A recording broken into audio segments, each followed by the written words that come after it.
Welcome in Line by Line. Today, I welcome back 2mørVs. Hi. Hi. So we are analyzing his song, actually his remix of Matthew Pageau's speech, or parts of the speech named Why Eve is Talking to a Snake. I love that work.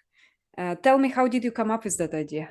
I was watching Mathieu Pageau's talk with Jordan Peterson. Mathieu is the brother of Jonathan Pageau, which people probably have guessed by now. And Jonathan once said something like he is the mastermind behind the whole symbolic thinking thing that they have been going for quite some time now. And it really shows when Mathieu is talking. And so there were a few, I cut up the whole conversation, and I have been working on a few other songs from that conversation as well, but this one was very easy for me to finish. The musical aspect of it is something that I came up with, I think, almost 10 years ago now. Almost 10 years ago now. And it was for my album when I was a rapper. And I finished it for this, and then put Mathieu over it. I thought it was fitting to some degree. That's excellent. I really love the instrumental, and like everything is to the beat. It's amazing. Guys, check it out. I will provide the links below. And yeah, subscribe and support. Yeah, please do so, because my account has been terminated in the beginning of this year. So I lost every subscriber and every progress that I made, which is quite sad. It's not a political thing or anything. It's a misunderstanding between me and Google. And I hope that we can work it out at some point, but I don't really think so, because Google, because of how big they are as a company, they don't really have customer service. So I don't get through to anyone directly. But yeah, we'll see. Even if not, I made a new account. I made one for the whole label, which is not only 2mørVs, but everything that I put out, and the people that make music, let's say, under me. So yeah, please subscribe to that, and let's get those numbers up again. Yeah, please support. Okay, let's get to reading. Mathieu starts with, she represents the opposite of Adam. That's exactly, when he's fumbling a little bit, that's exactly what is, it's pretty, once you know these things, you can see it very clearly in the story. So like I said, Adam, his job is to name the animals. So what does Eve do?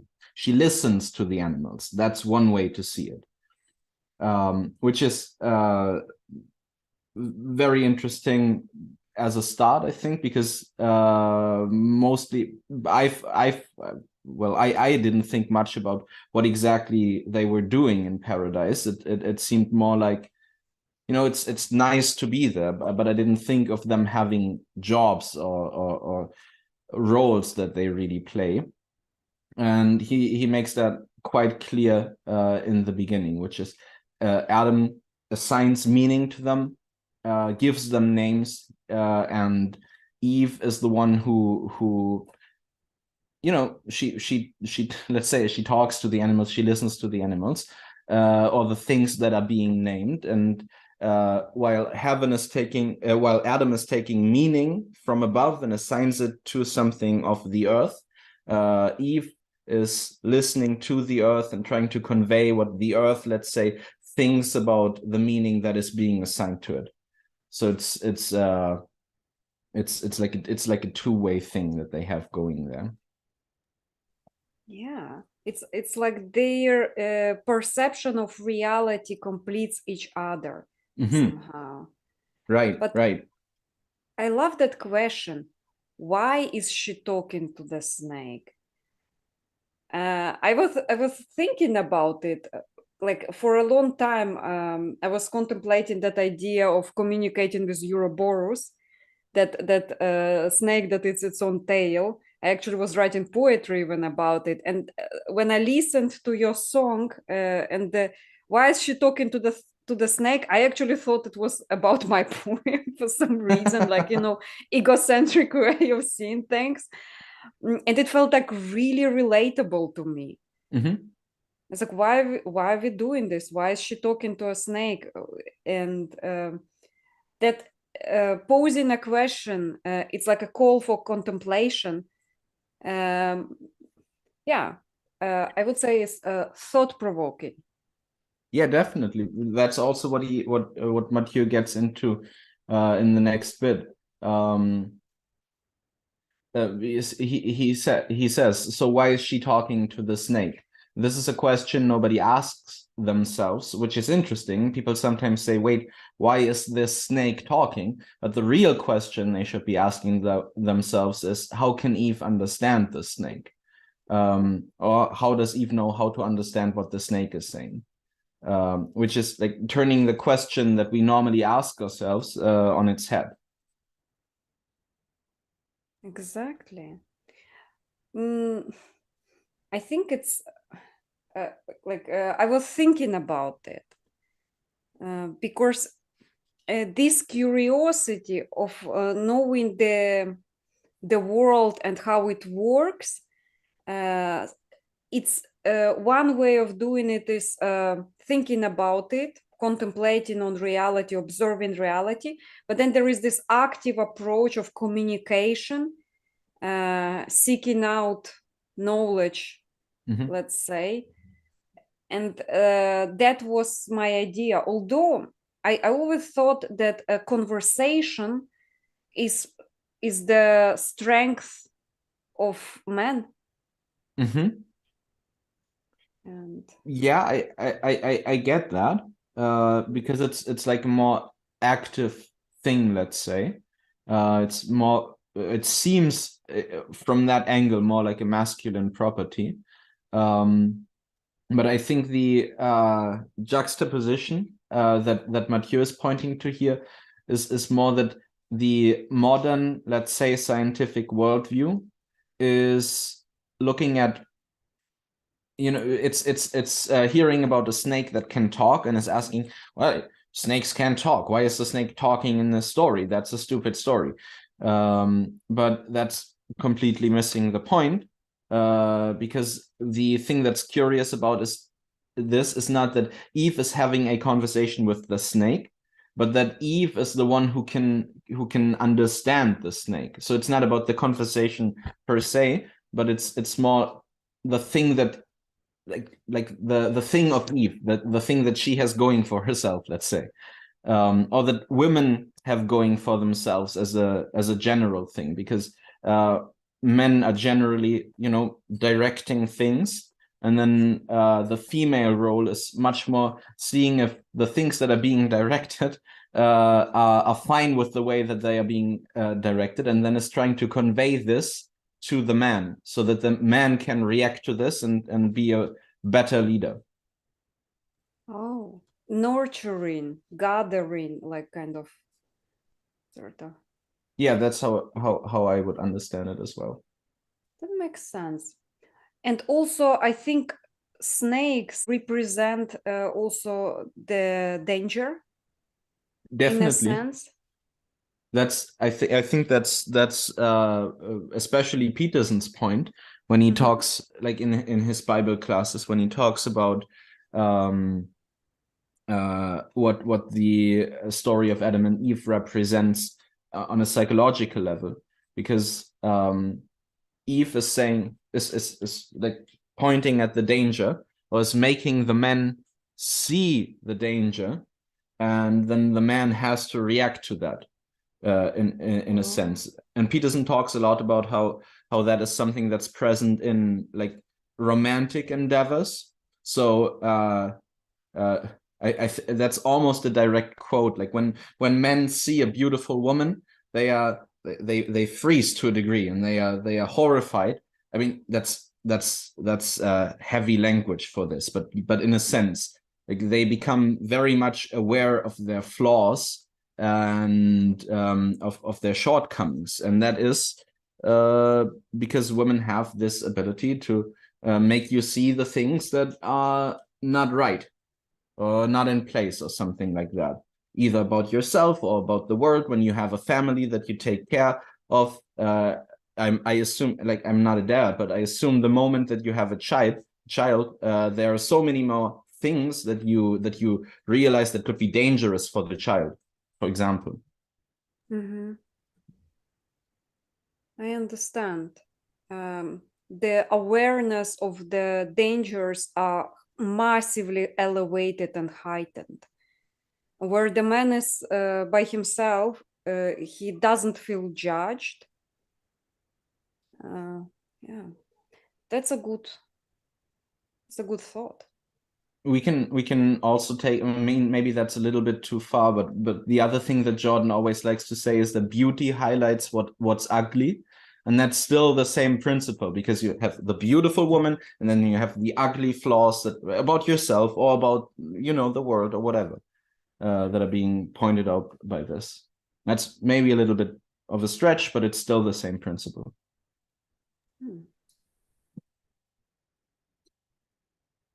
So then it goes into the second verse, where Matthew makes it a little more clear what's going on. Let's say, he says, Adam has the ability to name the animals. So this is what you are. This is what you are. It's a way to symbolize the general idea of assigning meaning to things or imposing meaning upon things,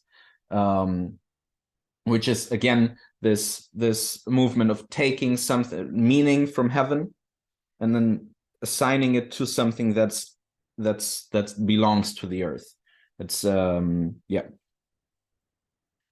And what Eve does is she does the opposite. She mediates with the earth. That means with matter that has no meaning, or has not been given meaning yet, and also with things that Adam has named, but that are not satisfied with the meaning that Adam has given.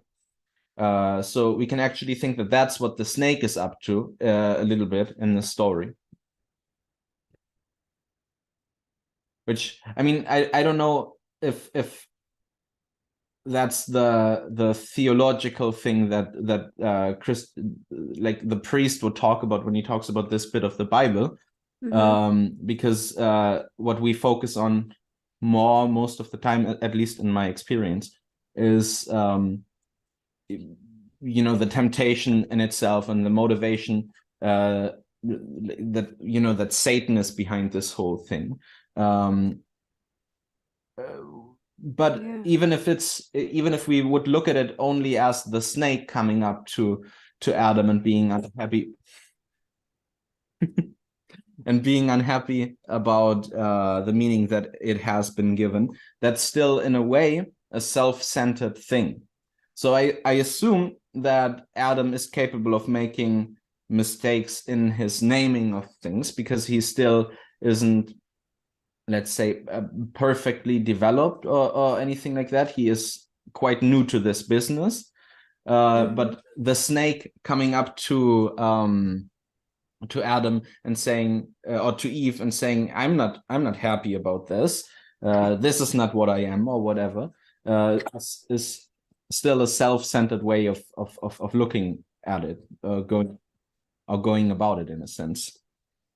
I actually think that Adam is that authoritarian kind of force, that you are this and you are that. He imposes not judgment, but imposes roles onto the animals somehow by naming them. And the snake, it seems like Eve is an easier target to talk to, because she doesn't do that. I love it. I actually love how the dog is walking in the sky. Yeah. So Eve has more or less people skills or animal skills. Yes. Yeah, definitely. That's exactly it. In the follow-up song that I'm working on, which is not out yet, that's also what Mathieu clarifies. So the sin of Adam is not listening to nature, and being like this authoritarian figure, not being not thinking about what nature would want. And the sin of Eve then is that she like her role is that she gives Adam these riddles that he can solve, like, hey, this thing is not happy about how you named it, name it better. And then he can find a better way. But her sin is that she gives him a riddle that he cannot solve, because she eats of the fruit. She presents him with a problem, not only because she ate, but also with the fruit that she gives to him. She presents him with a problem that he cannot solve, like a labyrinth that he can't get out of. And so these are the types of sin, let's say, that they commit. It feels so bizarre how there is a miscommunication between Adam and Eve, in a sense, and yet there is some sort of illusion of an understanding between Eve and the snake. Yeah, very interesting. Peculiar. Yeah, because she is closer, let's say, than to Satan, than she is to, yeah, right. But in extension, closer to Satan than she is to her own husband, which is definitely a problem. Like even if the snake is right, her role is not to side with the snake and then throw Adam into like chaos. Her role is that even if the snake presents her with a real problem, she has to convey this to Adam in a way that he can make sense of it and that he can solve it, because everything else is ill-willed or foolish. Oh, foolish, right. Like one of those. Then I'd like to go with foolish, because being ill-willed is worse, I think. I don't think, even from the Bible story, it feels to me like she was misled. Like the awareness of her action was minimal. Like she did not know that the moment Adam tries the apple, he will be doomed. She thought, oh, this is the knowledge. I would like you to experience that thing. And that thing is getting out of the garden, basically. I don't think she knew it. I think, I mean, to a degree, she must have known, because God told them, right? Oh, yeah. But it's one thing to know something, and then it's another thing to know something, to really have understood it. So I think that's a distinction that we can make. But you're still right, because I don't remember who told me this, but if Adam hadn't eaten from the fruit, and then even if Adam hadn't reacted the way that he did when God confronted them, then they wouldn't have fallen in the same way. If you remember how Adam was a bit cowardly, let's say, when he said, like, the woman that you gave me, the woman you gave me, she gave me of the, right? So he's pushing away any sort of blame that he has. Oh, he did not own up to his own action. Right, like, not at all. But did Eve actually trick him with the apple? Because like he knew where the apple came from. Yeah, no, she didn't trick him, as far as I know. Yeah. He was doing, I mean, she knew that she was doing something that God forbid them, and he knew as well. So they both committed a real sin, let's say, with knowledge about that they were committing a sin. And so they didn't trust God properly also. But yeah, I mean, the way that Adam reacted was not good, because he wasn't only blaming Eve, but he was also blaming God, because he says, like, the woman you gave me, she gave. That's not. If only Adam knew principles of nonviolent communication. Do you think it's good, though, the fact that they are not those two beings living in the Garden of Eden, but two beings who started the humanity, basically, with flaws of humanity. No, I don't think so. Oh. Because it's not like God didn't want them to eat of the two trees. He just wanted them to eat them. He wanted them to eat from it at the right time. Oh. So it's like there's like your children, for example, there's a certain time period where they can't eat certain things. They are going to at least have pain, but probably die if they eat certain things. But when they were fully matured and they were capable of integrating whatever it is that they were getting into themselves, that's when they can eat from it. And it's the same thing about food as it is with knowledge as well.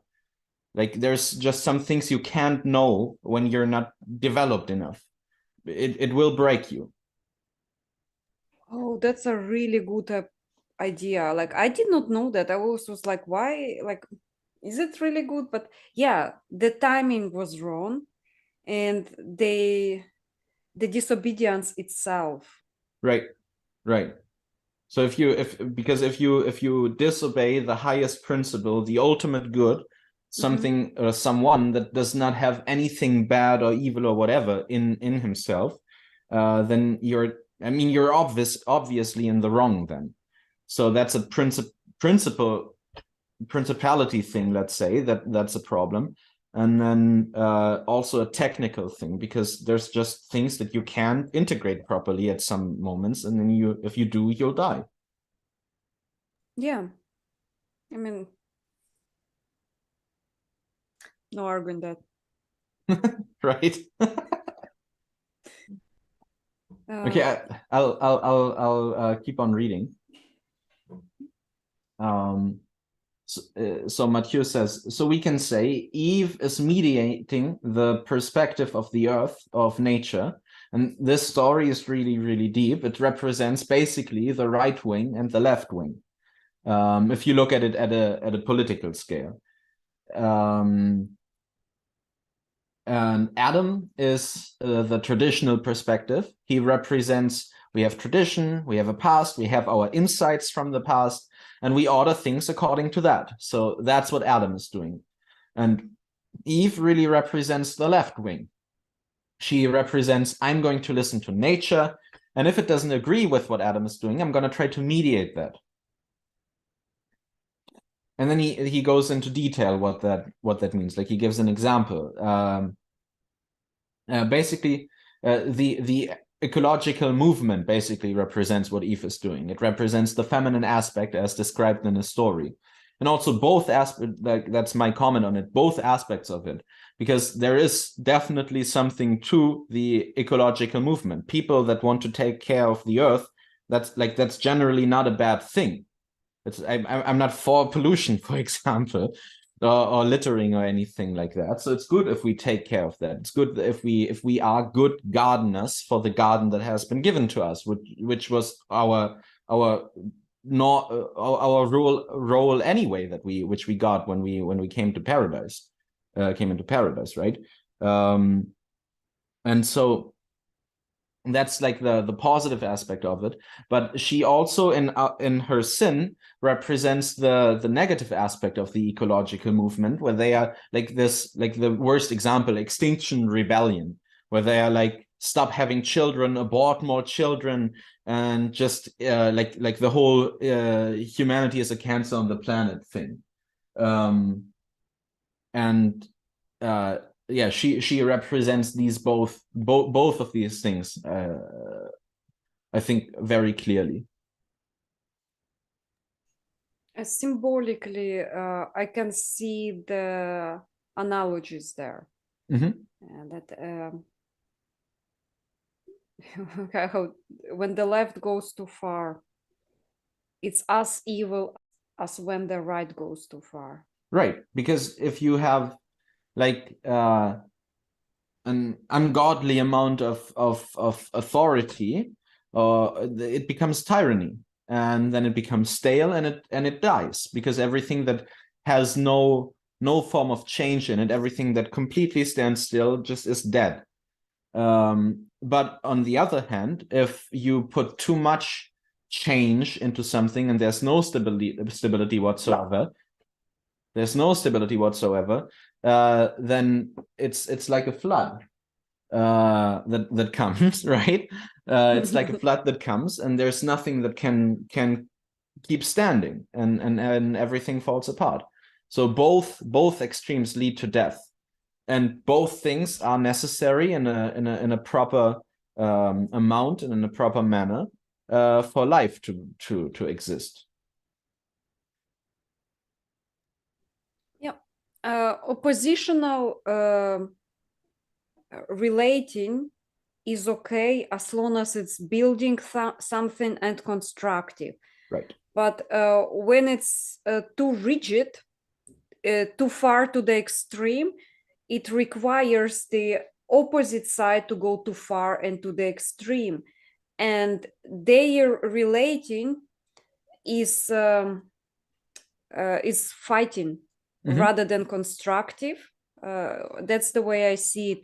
It becomes almost tribal. It like, instead of being that kind of yin-yang sort of thing that like flows and shows different aspects, like she completes him because she can talk to earthly things, he completes her because he can talk to sky things. They both kind of nicely generate beautiful garden. But the moment it's like rigid, angry, forceful, which is again kind of mirrors itself to a degree, it's like it's destructive.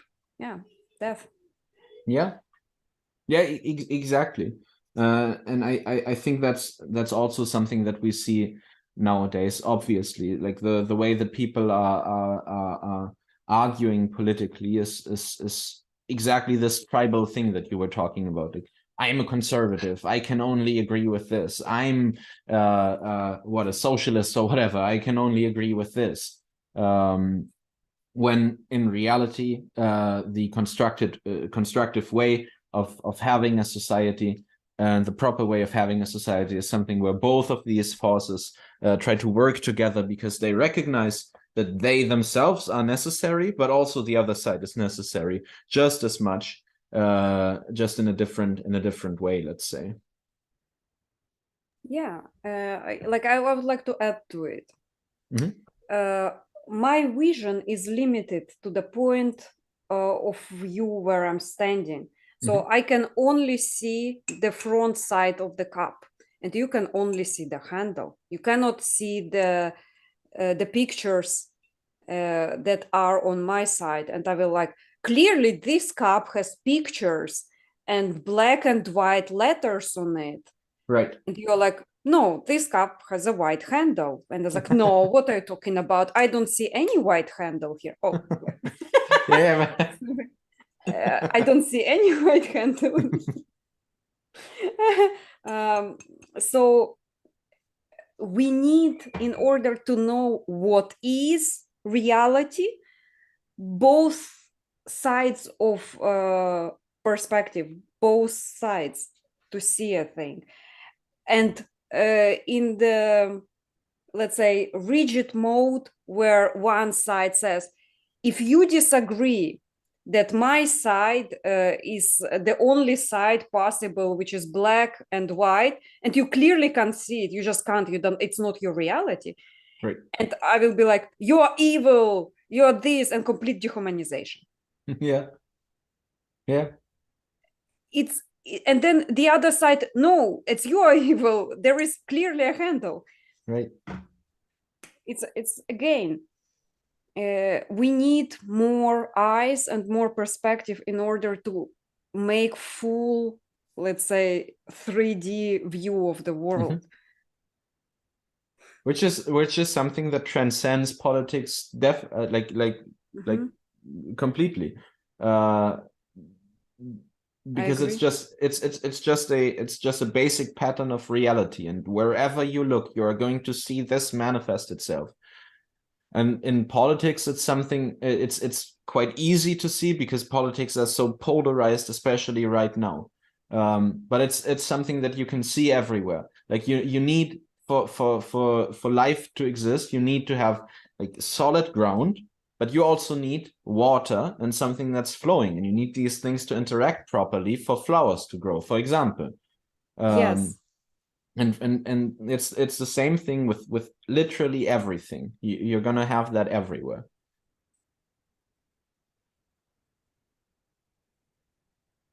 It's like mundane and divine have to work together in order for life to exist. Mm-hmm. Yeah. Yeah, definitely. Like you can't only have the most exciting things in life. Those are oftentimes, those are very fleeting moments.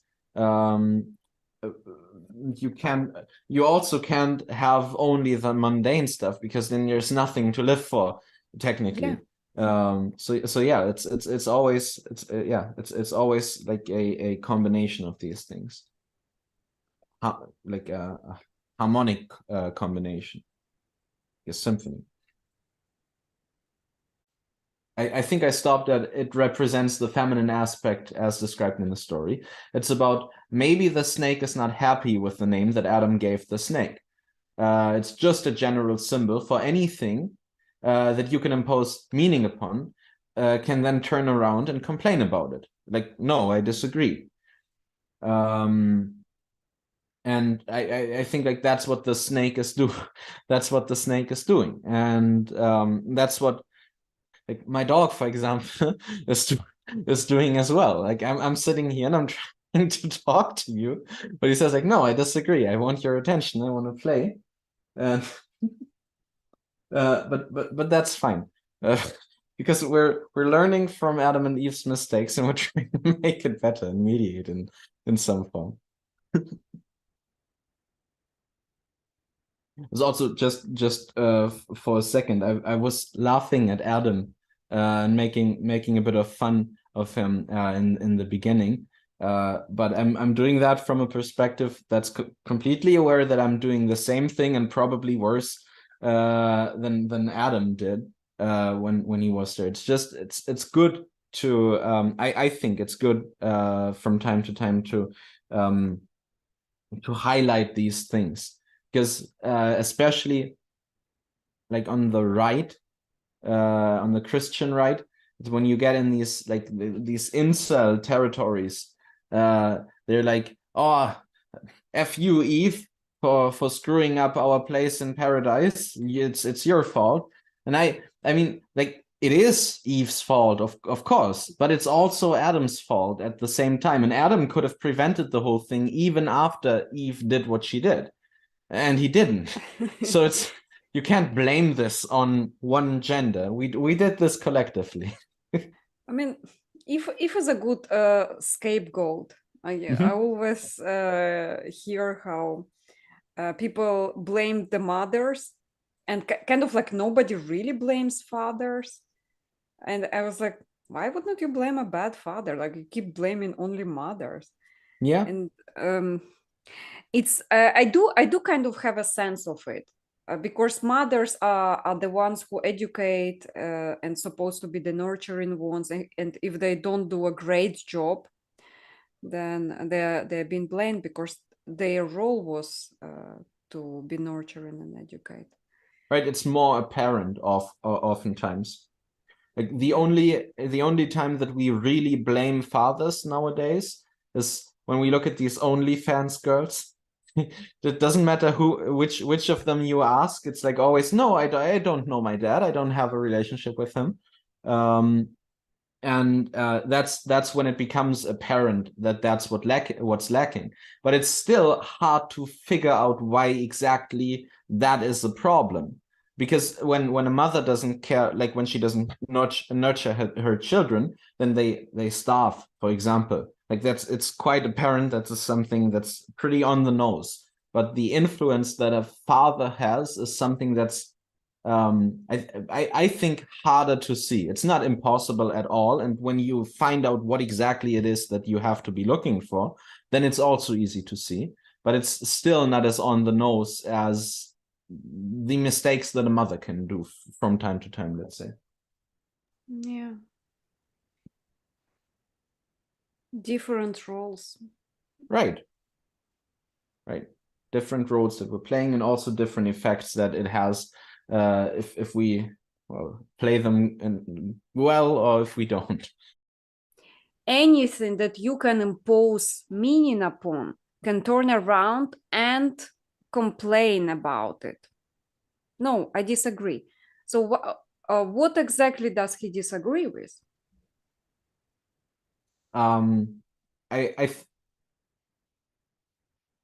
I think Adam right now, or Mathieu, either of them are not disagreeing, let's say, with anything.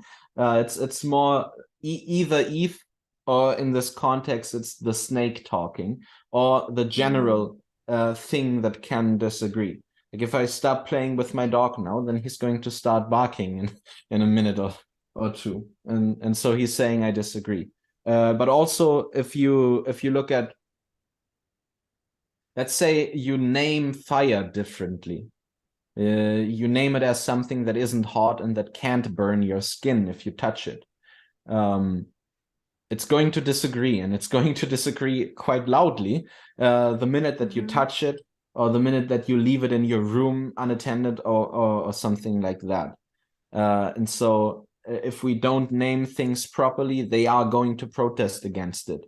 And they are going to do this rightly so in many instances. It's because the name is not only the word that's associated with you, but it's your meaning that's being assigned to you. It seems like that disagreement here feels to me like an advice. Disagree with the things you don't think are right. Speak up. You don't like something. Look, even animals are disagreeing.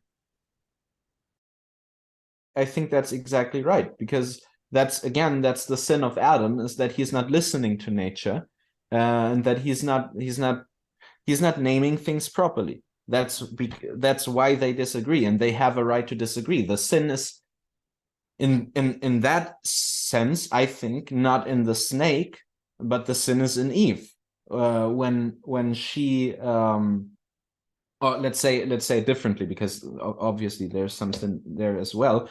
But the sin is not in the disagreement itself. The sin is in this sense. The sin is in the way that the disagreement is presented.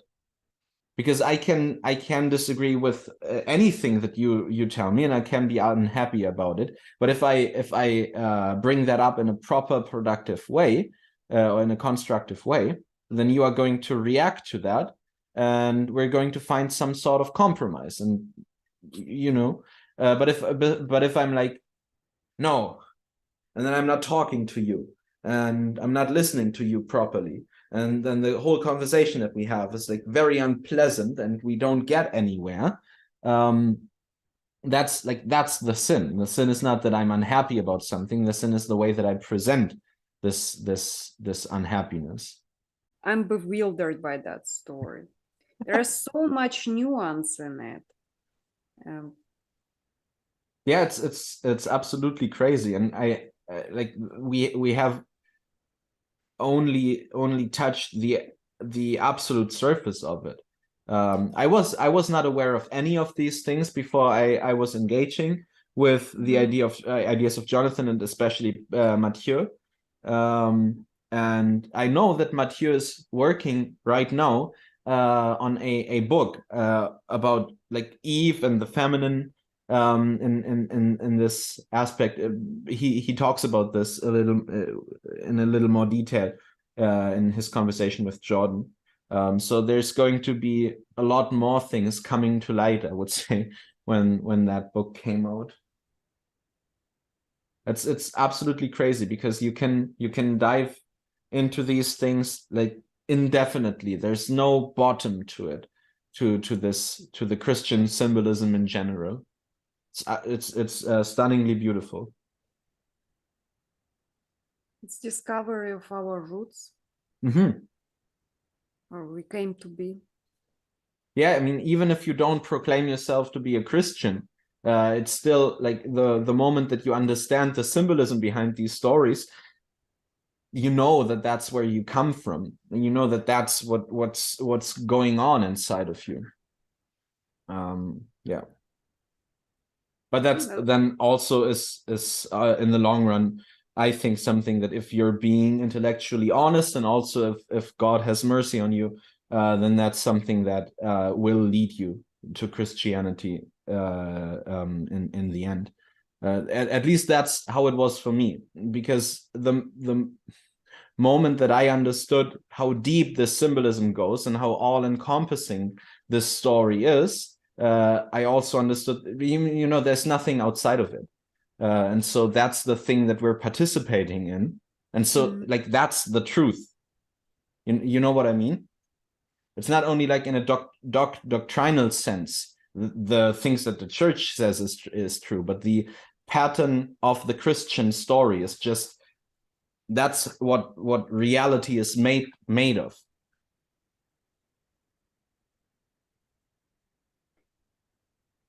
I mean, legends, even if it's just a legend, let's entertain that idea. They have a symbolic truth behind them, symbolic reality. So here we have roles of man and the woman, roles of paternal figure, let's say God, roles of rules that are set upon what you can do, what you cannot do, and then the search for how to navigate reality, the little discoveries of knowledge that happen, that knowledge has consequences. That story, that symbolism has a lot of lessons in it. Like, I think it's a shame that people would disregard good stories, like good meaning behind that legend or a story, or like, I don't know how to describe it properly. Because they're just like, oh, it's about God, so it's all fake. Yeah. It's like, do not throw away the baby with the bathwater. Right. There is a meaning in there. There is some lesson in there. Yeah, because we're looking at it when we do exactly what you just described. We're looking at it from the entirely wrong perspective. We say, oh, this thing is about like the sky daddy, and so I don't have to listen to it. But that's not what this is. It's not like, the word God annoys me because of the things that I associate with it, so I don't listen to it. That's we have to look at what exactly does God mean in the sense of, in the context of all this story. And that's not like a bearded guy in the sky. It's you know, that's it's not a smart way of looking at it. Let's just say it, keep it to that. It's not a smart way of looking at it. But there's like actual very deep meaning and a very deep concept behind the idea of God. And when you say, okay, it's not the bearded sky daddy that I have to listen to, but it's the absolute good, the absolute pinnacle of love and goodness and wisdom and whatever, then anyone who says I don't have to follow that, I think they're being intellectually dishonest, if they understand it. I think before you disregard the concept or the idea, you have to be able to understand it before. Like, do not throw away a book based on the color of its cover. Right. Read if you disagree with the ideas behind it. only then. I actually still think there is this kind of mosaic in the meaning. Why is Eve is talking to a snake? And the end, no, I disagree. It still feels to me like a call for a proper judgment. Right. I would totally agree. That's what it is. Like that's the problem in the beginning, on both parts, like on Adam's part, but also on Eve's part, because she not only listens to the animal in the sense that she listens to what it has to say, but she listens to it in the sense that she obeys it, and that's the other problem. Like that's inverting the hierarchy again, in the sense that she doesn't listen to her husband, but to the snake, but also in the more important sense, she doesn't listen to God, but to the snake. So does Adam. Right.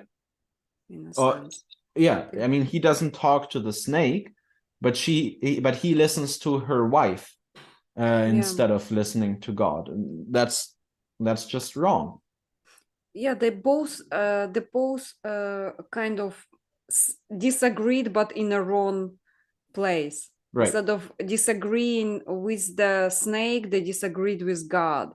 They listened to the wrong advisor, basically. Right. They listened to the but what do you think about this idea that it's better that small bird in your hand than the beautiful bird in the sky? Like, what's that proverb? Did you have this proverb? In German, we have this: lieber den Spatz in der Hand als eine Taube auf dem Dach. Oh, there is an English version of that proverb. A bird in the hand is worth two in the bush.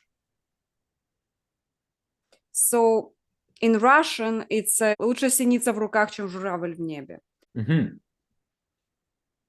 It's like it's better to appreciate something that you already have than a thing you might have, basically. And I was like just entertaining shortly the idea. The apple was already in the hand. It was right there. And the punishment was like not immediate. It was somewhere away. Future Eve would have to pay for it. The current Eve would not. Like, you know, like it's people we don't exist in the future. We exist in the now. And the thing that is immediate is in the now. We don't think about the consequence, like rarely, basically. Or a sign of maturity is thinking about the consequence of your action. But when you're a child, you're like, oh, I think, let me do that. Like with little even contemplation of what it might bring upon. Yeah. You can also turn it around. You can say that the immediate thing, like the Spatz in the hand that they had, was paradise, and the paradisal state and their communion with God. And the thing that they, like the Taube auf dem Dach, was the knowledge of good and evil and being like gods that they were promised. So you can look at it both ways. Oh yeah, that's awesome. That's actually good. That's true. They did not appreciate the good that they had in their hand. Excellent. Like it works on both levels of analysis. It's just a different, right? Yeah, it's like the cup. You can right. Right. You can always turn it around. Oh my God. Thank you so much. Everybody, please check out Matthew's work. I will provide the link to his YouTube and also 2mørVs' YouTube channel. Please subscribe. We are trying to raise the amount of subscribers. Thank you to our sponsor today, which is Free Time and the flood.